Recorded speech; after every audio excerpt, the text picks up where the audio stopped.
بسم الله الرحمن الرحيم ألف لام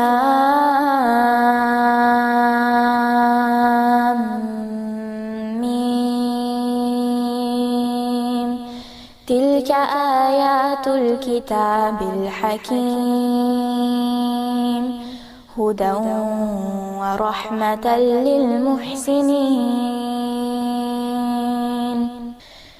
الذين يقيمون الصلاة ويؤتون الزكاة. السلام عليكم ورحمة الله.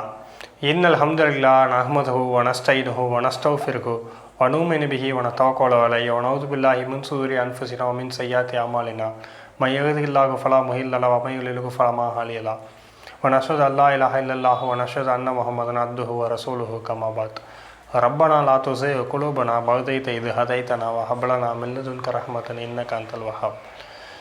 வெள்ளிக்கிழமையை பொறுத்த வரைக்கும் ரொம்ப வாரத்திலேயே அனைவரும் என்ன சொல்கிறது, மற்ற நாட்களை விட அதிகமான முக்கியத்துவம் கொடுத்து பள்ளிக்கு செல்லக்கூடிய ஒரு நாளாக இருக்குது.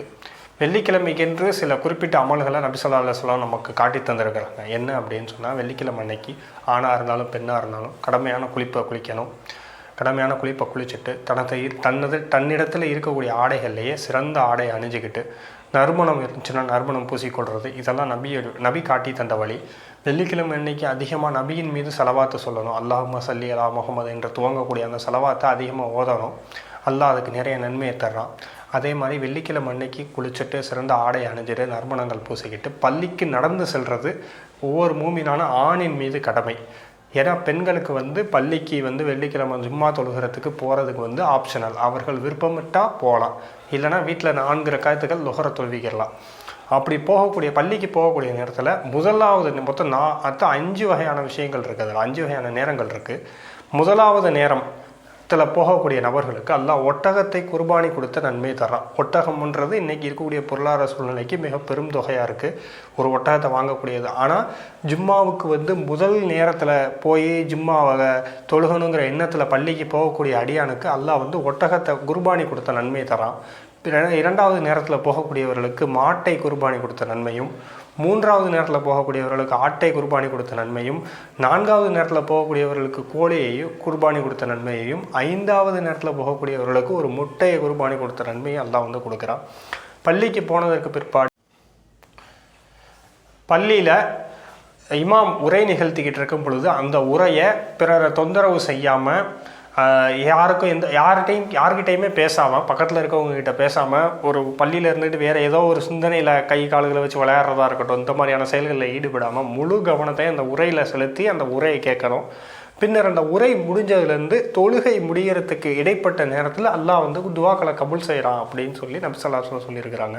அதனால் அந்த நேரத்தை நம்ம பார்க்கும் பொழுது தொழுகையில் துவா செய்ய முடியாது. தொழுகையில் கடைசி இருப்பில் அத்தைஹியாத்தை மட்டும் துவா செய்ய முடியும்.